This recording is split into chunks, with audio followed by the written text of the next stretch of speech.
On September 29, 2020, Brian Ward went missing just hours after FaceTiming his father. Brian had just asked his dad if he could hang out with his friends since he finished his homework. That was the last time Jonathan saw his son.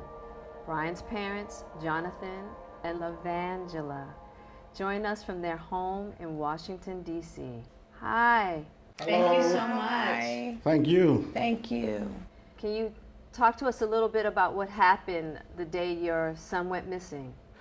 I was coming home from work, and at that time they was doing virtual learning. And he said to me, "Pops, I'm done with my work. Is it okay for me to go out?" He FaceTimed me. He got a brother that's a year apart. There's 3 of them, and they usually hang out every single day, or look so much alike they call them twins. And he wasn't going out with his brother. Usually they go out at the same time. So I get a phone call around 7 p.m. and his 2 brothers is calling me, asking me, have I seen Brian? And I was like, no, how you guys are calling me? You guys always together. And they was like, we went out before us. So their friends told them, we seen Brian get into a block accurate, and we haven't seen him since. They said that was around 4 o'clock. So they felt like something was wrong, because usually Brian was going to call or he's going to say something. Lavangela, can you tell us a little bit about your son? Brian is a happy kid. He's not sad. He wasn't depressed. He wasn't lonely. He was always happy and loved to come home and eat up everything. Brian has a walk. He has a cool walk. He has a walk like no other. We could see him from a mile away. That's Brian. Brian was never disrespectful to his parents. Never. If we got on him, oh my goodness, Brian would just and cry. I pray and I be like, Lord, this is the child that never disrespected us. Brian cares about people. He loves people. He will help anybody. So Brian, oh my goodness, it's really been hard. Yeah. It's really been hard. I understand you're a pastor and Brian is a drummer in the church band? Yes. Yes. He was playing, he used to play out drums, yes. Yes.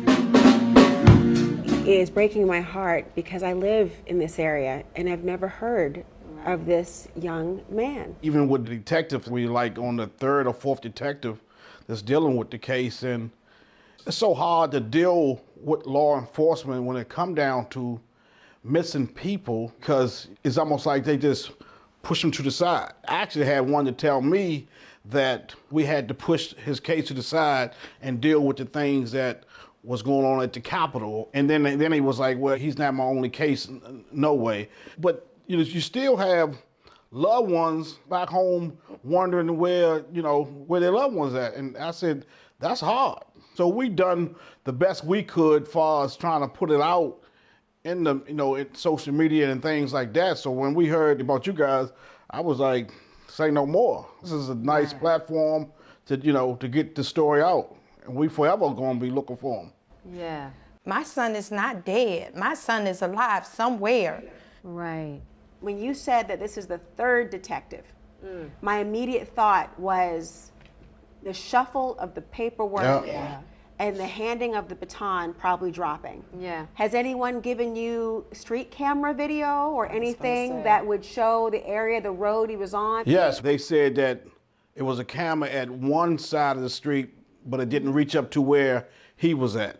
The car has wheels. So if they didn't capture it at one part, maybe there's another way. What is so frustrating is who the onus is on. It should never be on you to try to figure out and piece together how you can be a detective in the case. He never been in trouble. Never. Never been in trouble. Never was arrested. Anything. The smile alone got us. Yeah. When we saw that picture, you can see the personality. And what breaks my heart as a parent, the picture that you took, who would ever know that this would be what it was for and used for next? Yeah. I really regret taking that picture. I I don't. Because because I'm like, is this going to be my last picture? These are the thoughts that come to my mind now. Brian used to wear his hair long in that picture right there. Yeah, just got a haircut. His mother was still at work. I said, let me take a picture of that, man. I got to show your mother. She's going to be so happy. I was. And that's where he just lit up smiling. So I took like 3 angles, one on both sides, and one. So he was smiling like he knew that we was like, come on, man, you getting outraged with that hair now. But you know, that's what the youngest do. Yeah. That's what the youngest do. So it's like, yeah. Well, thank you so much for sharing your story today. If you have any information about Brian Ward, please call the number on your screen. We are sending you our prayers, and we're hoping that he comes home. Yeah, and that this helps. Yes. Appreciate it. Yes. Thank you. I believe it will. Thank you. I was just thinking about how it's so awful to have to say that your black son has never been in trouble in order to bring that sense of value. Yeah. Right. Just why would you ever have to say, I mean, and we know why you have to say that, right? Yeah. We know why. He's a good kid. Right. And having to... He's not going to cause you trouble. Right. He's not the black man you got to be concerned about. You know, it's like, it's just, wow. Just those words. You can feel the imploring as a parent to please know that he means something. This is someone's child. Yeah. And did anyone else have a visceral reaction of, we had to prioritize the Capitol insurrection? Yeah. The resources that are devoted away from cases like this. Yeah. And no one would doubt that's a worthwhile pursuit. Yeah. But just look at the stretching of the resources, which is why this is so important. Right.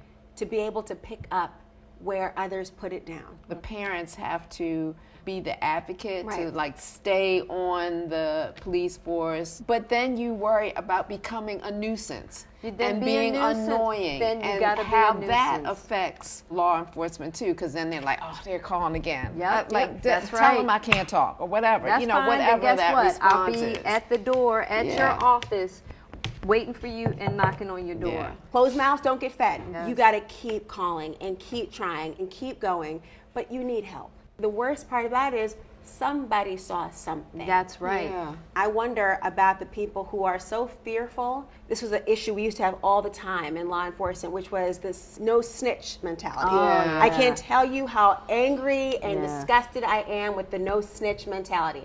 It drives me crazy. I understand there's this philosophy about being the so-called rat. It's a code. Yeah. There's a code, but there's also a funeral. Yeah. There's also a mother who wants her child back. That's right. There's a father looking for his son. Does that really override your philosophy about what how you want to be assisting the police? Yeah. If you're afraid of that, tell the cops anonymously. Right. Give them an inkling, a lead, or give them a way to find the information independently. You can get things like immunity. It's never too late. You don't get in more trouble the longer it takes you when you wait a little bit to tell the cops. Say it anyway, because at some point you're going to need somebody with a functioning mouth is who's willing to say it. Right. And you want to beg people to snitch about how to help your family. So why not let it be you? Right. Yeah. It takes a village to It raise a child. does. It takes a village to find a one. child. It takes the world to find Yes, one. the world to find one. Yeah. And it does. sometimes only one person with the eyes to see it and say it. Yep. We contacted the Metropolitan Police Department about Brian's case, and here's what they said.